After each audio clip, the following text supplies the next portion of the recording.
for him, it wasn't in Saul, it was in this relationship with God. But Saul was trying to find this peace and this joy in this relationship with David that could only be found in God. And I share that with you because there's some of you, again, you're exhausting yourself. You're trying to play the right tune, and you're trying to think, man, if I do a little better. In fact, for some of us, it's a reason why we stayed in unhealthy relationships, maybe even abusive relationships, because we thought, well, if I hit the right chord, if I hit the right note, that somehow I'll help them overcome this inner demon, help them overcome this inner struggle, help be something for them that reality is, at the end of the day, you're not, and you never will be. You know, really what Saul needed, and oftentimes what some of the most difficult people in our lives sometimes need the most, is not you. You're not their Savior. What they need is the Savior. What they need is what only Jesus, a relationship with Jesus Christ, can bring, the joy and the peace that passes understanding that's found simply in this relationship with Jesus.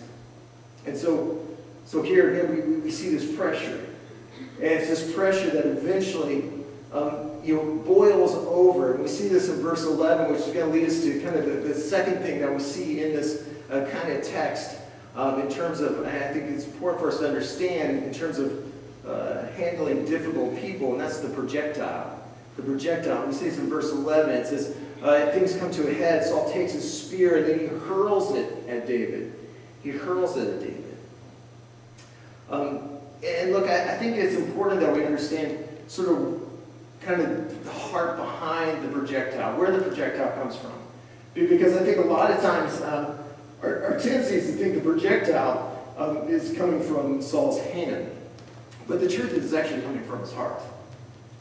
It's actually coming from his heart. In fact, psychologists say oftentimes when people start chucking spears at us, when they start throwing projectiles at us, psychologists term this as projection.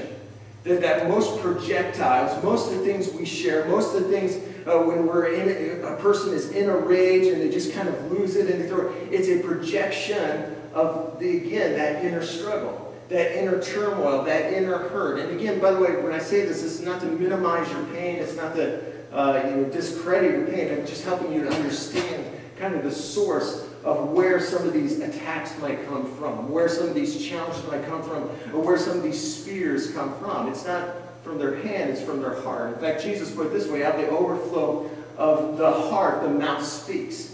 Out of the overflow of the heart, the mouth starts to shoot words out, starts to fling spears. It's a revealing of that inner turmoil. It's a revealing of that inner struggle. And again, the tough thing for us is that, the reality is, I shared this last week, while you can't control that, you can't necessarily always put a stop to that. You can't put a stop necessarily to someone who might attack you or say something negative about you or tear down your character or whatever. You can't always control that. The one thing you always can control is your response.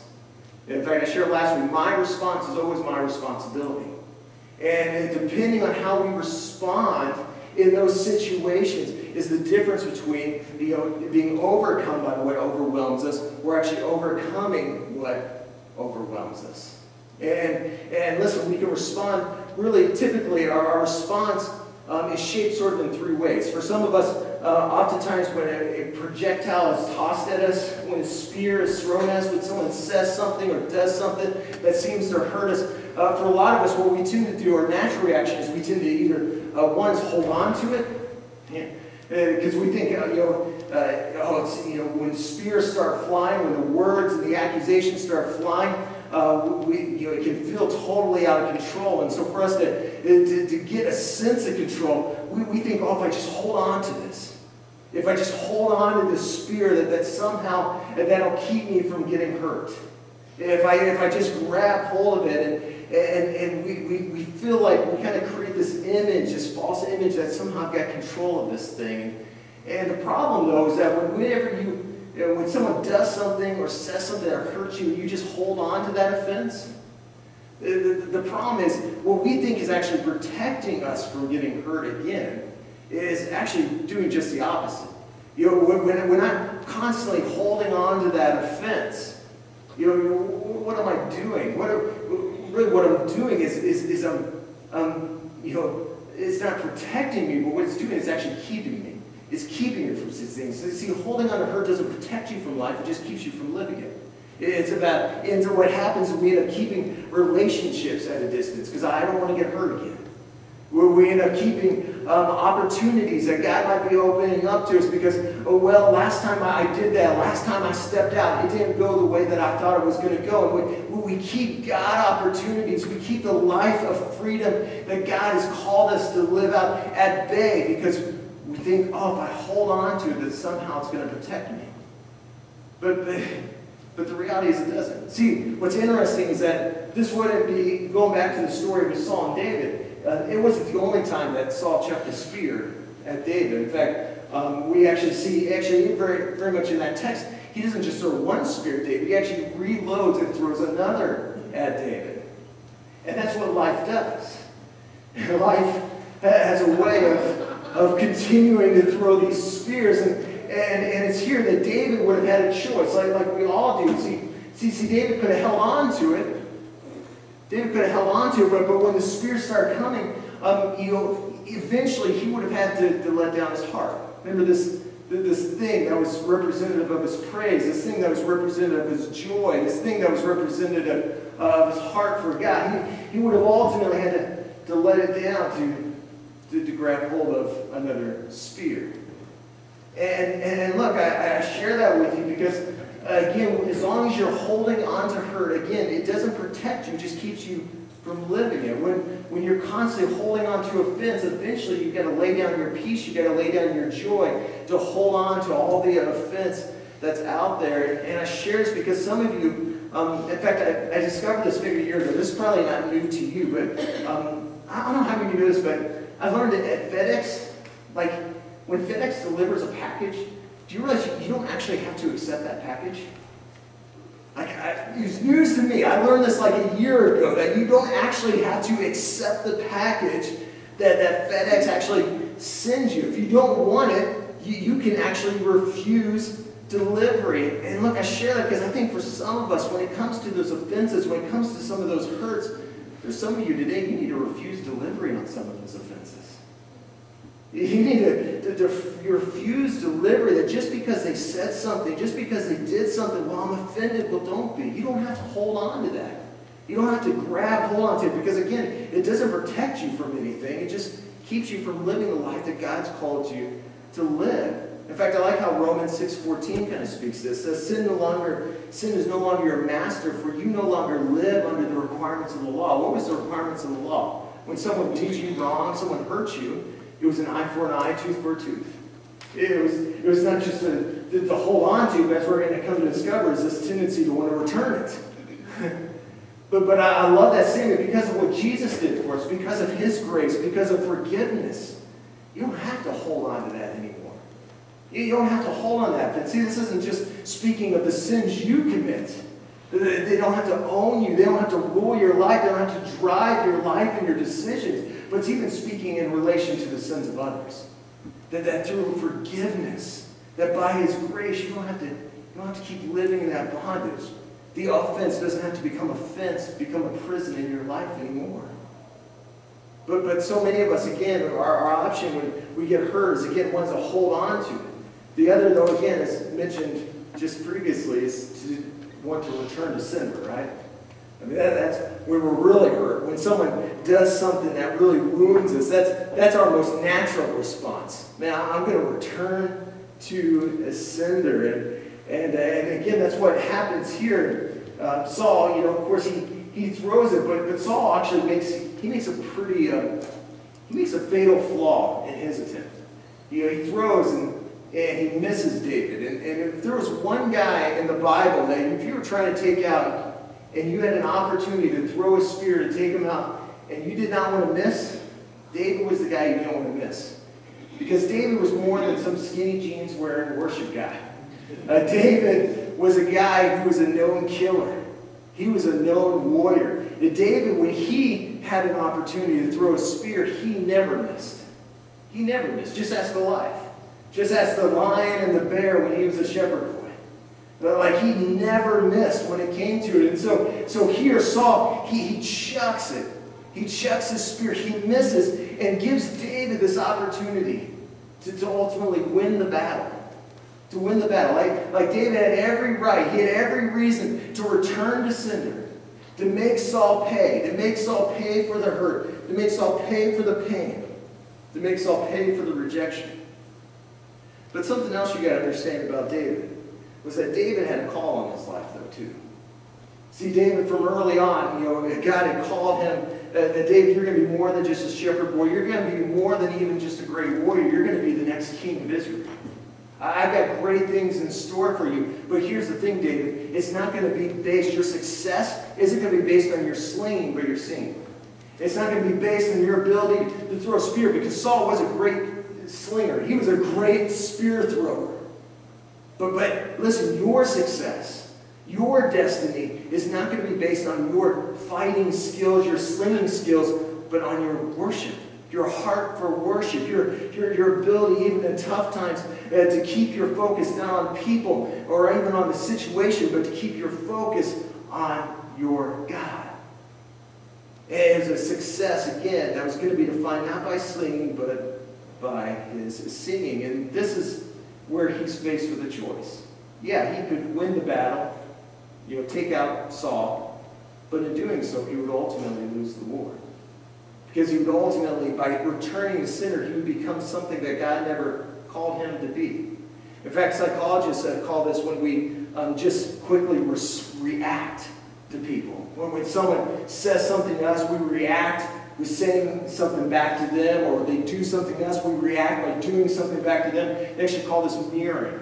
And I love that term. I think it's a great term. It's this idea of, in fact, actually mirroring, neurologically, the scientists have said there's actually parts in our brain that are actually wired for mirroring, because mirroring actually helps us learn. It's how you learn just about anything and everything in life, is that you basically mirror someone. You saw someone do something before, you learn by sort of mirroring, by mimicking that. And so in that sense, it's a good thing. But I like that term mirroring, because again, Saul, again, he could have won the battle, but ultimately lost the war. And why I say that is because by returning it to sender, yeah, he could have just reacted. He could have mirrored Saul. But again, God didn't call for another Saul. God wanted David. God wanted a man after his own heart. He didn't want another slinger. He wanted a singer. He wanted someone who was willing to have this heart for God, continue to worship God. And listen, that's the same choice you and I both have. Is that when someone hurts us, when someone wounds us, we have a choice to either let go of our destiny, what God's called us to, and just mirror, ultimately becoming the very person that we hate, or we're frustrated about, or doing the very things that we hate. Or we can sit there and choose to, instead of slinging, choose to kind of do this third option, the most important option. And that's simply we can choose to let it go. We can choose to release it. See, David had his hand on the harp. He was holding the harp, and here comes the spear. And David, again, has his choice to make. I can either let it go, I can keep playing. I can choose to have a bigger perspective, look to win the war, not simply win a battle. Or I can take the spear. I can mirror. I can be less than who God has called me to be. I can be just another Saul. You'll respond how the world responds. You do me wrong, I'll do you wrong. Or I can walk in the purpose and the destiny God's called me to work, walk, and operate in. God didn't want another slinger. He wanted a singer. See, so I have a choice. I could sling back, or I could make this choice. No, I'm going to let it go, because I'm going to keep singing. I'm going to keep praising. I'm going to keep worshiping. No matter what's going on, no matter what's said about me, no matter what someone does to me. Because here's the truth, is that you can't sing and sling at the same time. You can't sing and sling at the same time. Jesus even put it at one point when he was talking about worship and giving back to God, offering. He said, listen, if there's an offense that you're still wrestling with a person, there's an unforgiveness, hey, deal with that first, even before you come to the altar and worship me through giving back to me. Because again, you can't sing and sling at the same time. And for David, he'd already decided that, listen, even before I get into the fight, even before I get in this situation, when they go low, I've already decided I'm going to go high.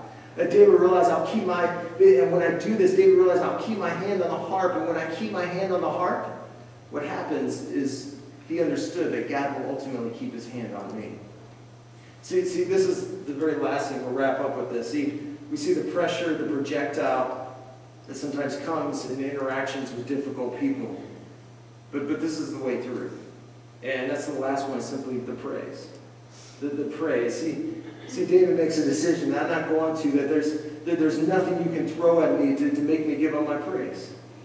There's no spear you can toss at me that's going to cause me to let down my strength, to let down my ultimate destiny, the very thing that brings me joy, the very thing that brings me peace, the very source of my strength, which is this relationship with God.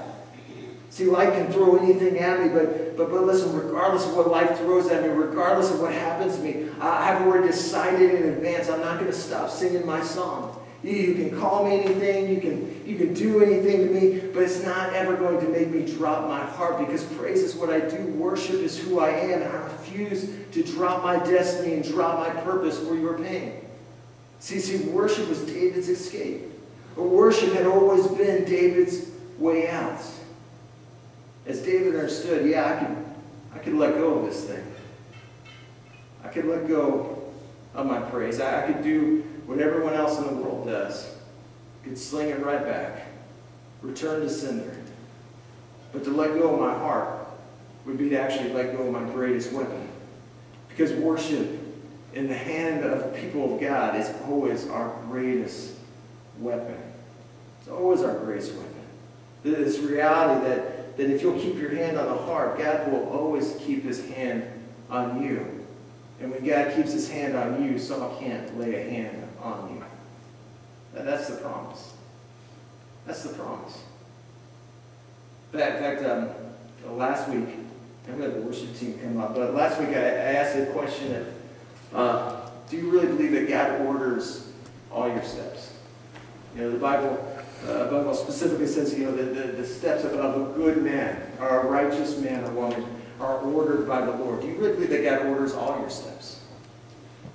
The good, the bad, and even the ugly ones? Or do we just believe that God orders just the good pleasant ones? The things that take me through good seasons, through good times? Or do you have the faith to believe that even when God leads me through a dip, even when God leads me through a difficult season, I'm always going to come out of it with more than I brought in to it? And listen, the same thing applies to this. Is that not just when it comes to difficult seasons, but especially when it comes to dealing with difficult people. Well, I trust that God not only has ordered my steps, but he can even order the spears of others to work for my good, to work for my benefit. See, David, no doubt, probably at points thought this was just a trial. It was just a challenge. I'm sure he thought, man, he was probably struggling to make much sense of what was going on. But what David probably maybe couldn't have seen in that moment was actually reality. It was just preparation for something greater. That God was leading him through this time of training, dealing with difficult people. And listen, his choices, his willingness to hold onto the harp rather than just return the spear, I think was really one of the biggest reasons that ultimately we see David continuing to be raised up and lifted up by God. Through this faith and this trust that God, even the spears. I like what Joseph said. Basically, hey, look, what others meant for harm, you ultimately used for my good. And listen, that's the promise. And again, this is not to minimize the pain. It's not to minimize the hurt. Yeah, what they said, what they did to you, no doubt, was horrible. But again, my response is my responsibility. You have a choice. You can let go of your destiny, who God's called you to be. Take the spear, just mirror what they did to you. Or you can choose to sit there and say, you know what? My greatest weapon is not my spear, it's my worship. My greatest weapon is when the temptation is to fix my eyes on people. Fix my eyes on the hurt. Fix my eyes on the situation. David quickly understood something that we got to get, is that the way out is not getting focused and fixated and overwhelmed with what's in front of me, but the God who is all around me, the God who is over me, the God who is above it all. It's fixing our focus on Him. It's magnifying Him. It's drawing closer to Him. It's saying, I'm going to worship you no matter what life throws at me, because even though it doesn't always make sense to me, that peace that I'm so desperate for, in fact, the Bible's clear that it's a peace that passes understanding. Because it's not found in me understanding it all. It's me trusting it all with Him. That God's got good plans for me. He's got a good purpose for me. Not just with my steps, but even the spears that are thrown my way. I want to pray for you.